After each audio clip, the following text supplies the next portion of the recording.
We just finished week 4 of Davenport U. We were at the police station learning all about what they do there. Let me give you a little bit of what we learned. We started off with some of the stuff we covered last week with that intro to public safety, got a little bit more granular with who all is in the department, who all is going to be on the street at any given time. We also learned about some of their non-sworn, their staff who they'll do evidence collection. They have a fingerprint analyst and a smaller lab downstairs. They also have bullet testing.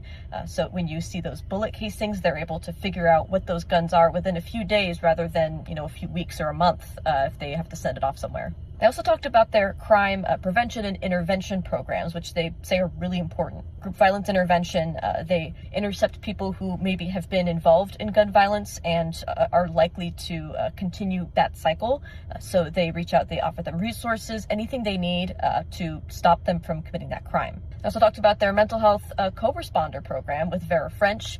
They have a co-responder during the day and one on weekends. They respond to mental health crises and, they're able to better handle that situation, offer the person in crisis more options rather than, just getting arrested. We also did a tour around the department and got to see the shooting range. We didn't go in the evidence room, but we saw the outside cinder block wall. We saw some of the offices, the training, we saw the equipment checkout room. We weren't able to take pictures in there. Went down to the garage where they had a few vehicles in evidence. One of them was a bright green sports car. We also popped in the evidence collection room behind the cage. They had, things like bicycles. They had a few generators. There was an ATM, big paper bags, a few black trash bags.